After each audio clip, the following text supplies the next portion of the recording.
Hello friends, स्वागत है आप सभी का मेरे यूट्यूब चैनल फिनिशियल लाइन में। तो आज हम लोग प्रायद्वीपीय पठार के बारे में पढ़ेंगे। वीडियो स्टार्ट करने से पहले मैं आप सभी को बता दूं कि ये जो वीडियो है ये SSC, GD, CGL, CHSL, MTS, CPO तथा अन्य सभी वनडे एग्जाम्स में जो जीके जेस आती है उन सभी के लिए वीडियो तथा हमारा चैनल बहुत ज़्यादा महत्वपूर्ण है। अतः हमसे जुड़ें और हमारे चैनल को सब्सक्राइब करें। चलिए वीडियो को स्टार्ट करते हैं। प्रायद्वीपीय पठार, इसका फर्स्ट पॉइंट ये है कि प्रायद्वीपीय पठार की जो आकृति होती है वो मेज के तरीके से होती है। पहाड़ की जो आकृति होती है या पर्वत की वो कोन के शेप में हो जाती है और ये ऊपर जाते ही क्या हो जाता है, समतल हो जाते हैं। तो ये प्रायद्वीपीय पठार जो है वो क्या एक मेज की आकृति वाला भूभाग है जो पुराने क्रिस्टली, आग्नेय तथा रूपांतरित शैलों से निर्मित है। प्रायद्वीपीय भूखंड प्राचीन गोंडवाना लैंड का अंग है। ये आपको याद रखना है कि किस भूखंड का ये अंग है, गोंडवाना लैंड का अंग है। इसका सेकंड पॉइंट है प्रायद्वीपीय पर्वतों का निर्माण पैलियोजोइक कल्प से संबंधित है। इसका थर्ड पॉइंट है दक्षिण भारत का पठार या प्रायद्वीपीय पठार जिसे कहा जाता है, इसका जो आकार है ये त्रिभुजाकार है। यह उत्तर की ओर चौड़ा और दक्षिण में संकीर्ण है। इसकी जो औसत ऊंचाई है ये आपको याद रखना है 600 से 900 मीटर तक है। ये कई बार प्रश्नों में पूछा जा चुका है। इसका फोर्थ पॉइंट है प्रायद्वीपीय पठार के उत्तर पूर्व और पश्चिम में कई पहाड़ियां हैं। इस क्षेत्र की औसत ऊंचाई 500 से 750 मीटर तक है।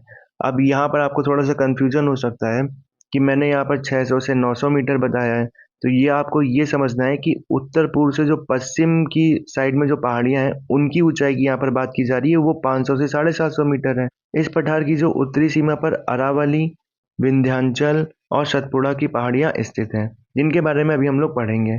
इसका उत्तर से दक्षिण तक का जो विस्तार है वो 1600 किलोमीटर तथा पूर्व से पश्चिम तक का विस्तार है वो 1400 किलोमीटर है। ये भी कई बार प्रश्नों में पूछा गया है, तो ये आपको याद रखना है।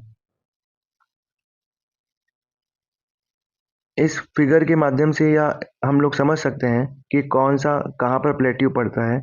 जैसे ये आपका जो है ये बुंदेलखंड प्लेट्यू है, ये आपका मालवा का प्लेट्यू है, ये आपका कर्नाटका प्लेट्यू है, ये आपका हो गया तेलंगाना का, और ये क्या हो गया दंड कारण का कारण्य, ये हो गया बघेलखंड का प्लेट्यू, ये छोटा नागपुर का प्लेट्यू और ये शिलोंग का प्लेट्यू है। तो ये आपको याद रखना कि कौन सा प्लेट्यू या कौन सा पठार किस साइड पड़ता है।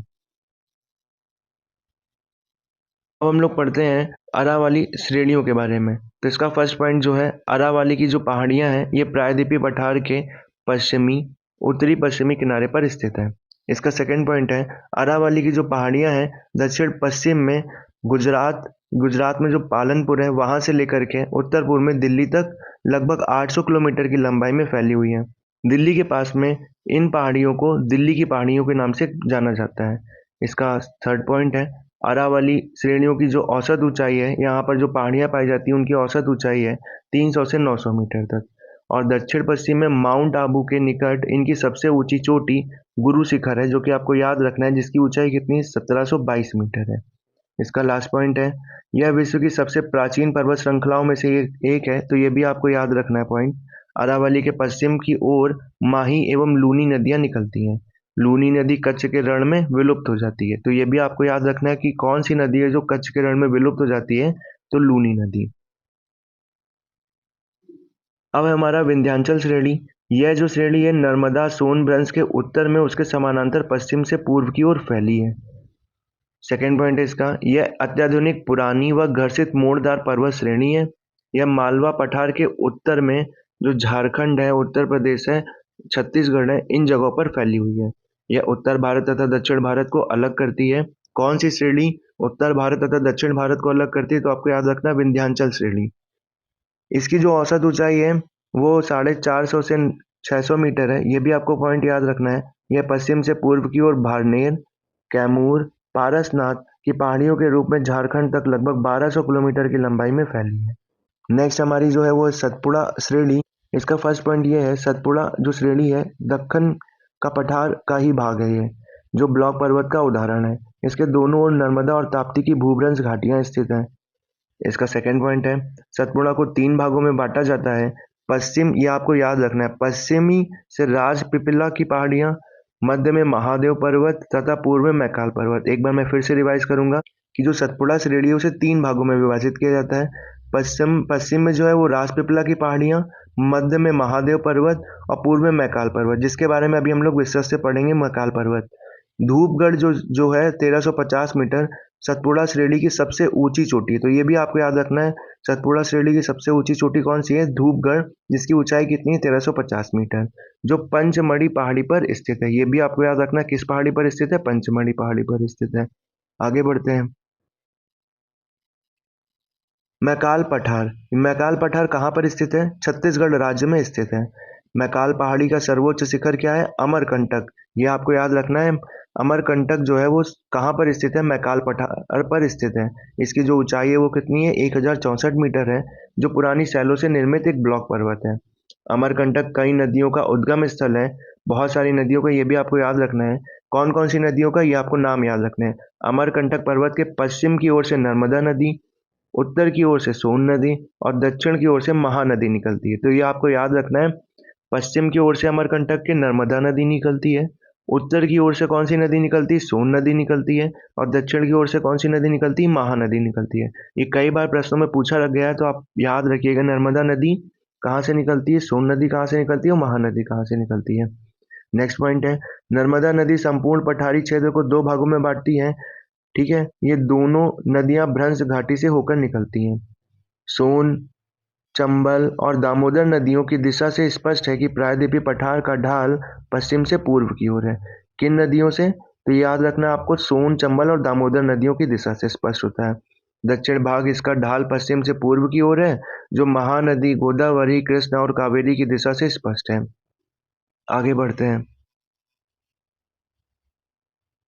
यहाँ की पहाड़ियों को काटकर महानदी, गोदावरी, कावेरी नदियां बहती हैं और उपजाऊ मैदान का निर्माण करती हैं। कौन कौन सी नदियां पहाड़ों को काटकर निकलती हैं? महानदी, गोदावरी और कावेरी नदी। कृष्णा और इस पठारी भाग में अनेक चौड़ी तथा छिछलियां घाटियां एवं गुंबदगार पहाड़ियां हैं, जिसके दो मुख्य भाग हैं, मध्य उच्च भूमि और दक्कन का पठार। तो यहाँ पर आपको याद रखना है, ये हो गया मेरा मध्यवर्ती उच्च भूमि और ये हो गया दक्कन का पठार। यहाँ से एक नर्मदा नदी निकलती है, जो कि इस प्रायद्वीपीय पठार को दो भागों में विभाजित करती है। उत्तर के साइड का जो प्रायद्वीपीय पठार है उसे मध्यवर्ती उच्च भूमि के नाम से जाना जाता है, और दक्षिण का साइड का जो प्रायद्वीपीय पठार है उसे दक्कन का पठार के नाम से जाना जाता है, जिनके बारे में अभी हम लोग विस्तार से पढ़ेंगे। मध्यवर्ती उच्च भूमि या मध्य उच्च भूमि, नर्मदा नदी के उत्तर में प्रायद्वीपीय पठार का जो भाग है उसे मध्यवर्ती या मध्य उच्च भूमि के नाम से जाना जाता है, जो कि मालवा के पठार का अधिकांश भागों में फैला हुआ है, मध्य उच्च भूमि के नाम से जाना जाता है। सेकेंड पॉइंट है इसका, मध्यवर्ती उच्च भूमि का अधिकांश क्षेत्र मालवा का पठार कहलाता है। यह पठारी भाग पूर्व में महादेव श्रृंखला, उत्तर पश्चिम में अरावली, मध्य में विंध्य श्रृंखला से घिरा हुआ है। इसके पश्चिम में जो है वो राजस्थान का मरुस्थल वाला भाग फैला है। नेक्स्ट पॉइंट है, यहाँ की मुख्य नदियां जैसे चंबल नदी, सिंधु नदी, बेतवा नदी, केन नदी है। इसका ढाल दक्षिण पश्चिम से उत्तर पूर्व की ओर है।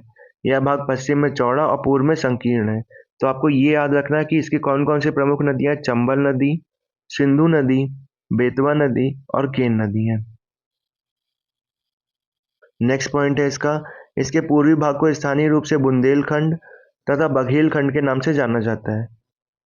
मध्य उच्च भूमि का सुदूर पूर्व का विस्तार दामोदर और स्वर्ण रेखा नदियों द्वारा अपवाहित है, जिसे छोटा नागपुर का पठार कहा जाता है। तो ये आपको याद रखना है कि छोटा नागपुर का पठार किसे कहा जाता है, जो कि बिहार राज्य के गया जिले के दक्षिणी सीमा तक विस्तृत है। नेक्स्ट पॉइंट है इसका, दामोदर नदी की घाटी में प्रसिद्ध कोयला पट्टी है। इस क्षेत्र में कोयले के अलावा अन्य खनिज पदार्थ भी पाए जाते हैं।